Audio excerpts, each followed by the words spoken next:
반갑습니다, 여러분. 마음자리 미술치료사 문재희입니다.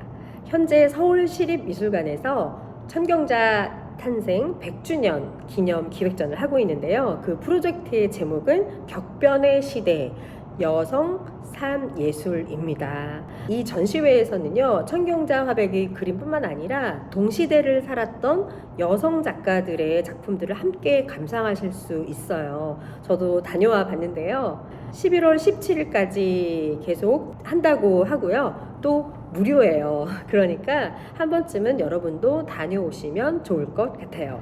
사실 제 영상을 자세히 보신 분들은 아시겠지만 제가 워낙 천경자 선생님의 그림을 좋아해서 천경자 화백의 그림을 제 나름대로 좀 해석을 해서 작품을 그렸던 그 과정을 영상으로 제가 올린 게 있습니다. 그리고 그 외에도 10호짜리 조금 작은 그림을 그려서 대학원 졸업생들 참여하는 전시회에 제가 출품도 했었어요. 그러다 보니까 저에게는 특별히 의미가 있는 작가의 전시회였죠. 안 가볼 수가 없었습니다. 물론 저는 전문 미술 평론가도 아니고 도슨트도 아니기 때문에 제가 화가의 작품을 일일이 하나하나 다 설명드리는 건 좀 어불성설인 것 같고요. 다만 미술 치료사로서 그림에서 볼 수 있는 무의식적인 영역이라든지 특히 천경자 화백의 그 색채라든지 이런 부분을 조금 설명드릴 수 있을 것 같아서 제가 작품 몇 개를 가지고 오늘 얘기해보는 시간 갖도록 하겠습니다. 바로 시작하시죠.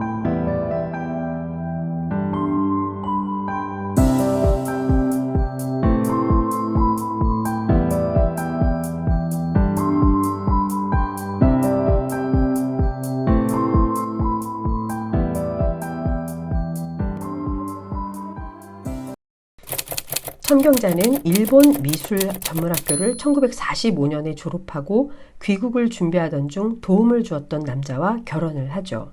하지만 남편은 어린 아이들을 남기고 장결핵증에 걸려 요절하고 맙니다. 천경자는 이후 모교인 광주여고에서 교편을 잡기도 했는데요.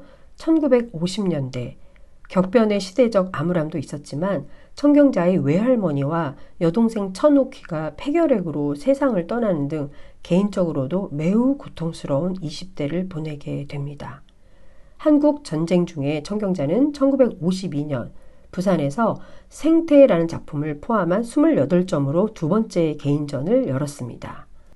초기의 대표작인 생태는 현대화단에서 천경자라는 이름을 사실상 알린 계기가 되었습니다. 천경자는 뱀을 그림으로써 나는 어떤 껍질을 깰 수 있었다라고 말했는데요. 여러분은 이 그림을 보시면서 어떤 느낌을 받으시는지요? 물론 여러분 중에는 뱀을 징그럽다거나 무섭다고 느끼시는 분들이 많으실 거예요. 하지만 오래전부터 뱀은 다양한 문화와 영적 전통을 아우르는 다면적인 상징성으로 인해서 이집트 신화라든지 그리스 신화 등 많은 신화 속에서도 긍정적인 존재로 나타납니다. 분석심리학자 칼 융에 따르면 이 기질은 무의식의 영역을 포함하는 의식의 기초를 보여준다고 했어요. 따라서 뱀은 우리를 존재의 핵심과 연결해주는 중요한 상징입니다. 또한 뱀이 껍질을 벗는 능력은 변형과 갱신에 대한 강력한 은유입니다. 이 변형 과정은 영적 성장과 자아 실현에 필수적이라고 할 수가 있겠습니다. 천경자의 이 생태라는 그림은 현실의 고통을 느끼는 의식 아래로 보상적 경향을 두려워하는 작가의 무의식이 뱀의 형태로 표현되었다고 볼 수가 있겠습니다. 만약 여러분이 꿈에서 뱀을 보셨다면 뱀의 동물학적 특성에 비추어서 해석을 해야 한다고 해요. 융 심리학의 관점에서 뱀 꿈은 강력한 원형적 특성을 가지고 있어요. 꿈에서 뱀이 나타나는 것은 의식과 무의식 사이의 간격이 매우 큰 어떤 정신적 상황을 시사한다고 보시면 되겠습니다. 이제 천경자 작품에서 보이는 색채의 이야기를 해볼까요? 지금 보시는 초호는 천경자의 고향인 전남 고흥의 바다 풍경을 시각화한 작품입니다. 파란 계열의 색채가 아름답죠? 작가는 그림을 구상할 때마다 고흥의 아름다운 자연을 그리워하면서 고향에서 형성된 풍부한 감수성이 화가로서의 꿈을 가지게 된 가장 큰 원동력이었다라고 말했습니다. 여러분은 천경자의 작품에서 노랑이 자주 사용되었다는 것을 느끼실 텐데요. 노랑은 심리적으로 밝고 쾌활하다라는 것도 물론 있지만 특별한 변화를 상징하기도 합니다. 융학파의 분석가인 힐먼은 노랑이 상징하는 변화는 부정적 의미도 내포한다고 보았는데요. 그 이유는 시들거나 오래된 잎사귀들이 누렇게 황변하는 현상과도 일맥상통한다는 것입니다. 연금술사들도 노랑을 바라보는 관점을 황변 현상으로 파악했고요. 보관된 린넨의 색, 벗겨진 피부, 상한 음식, 이 모두가 상징하는 것이 황변, 즉 일종의 부패라는 것이죠.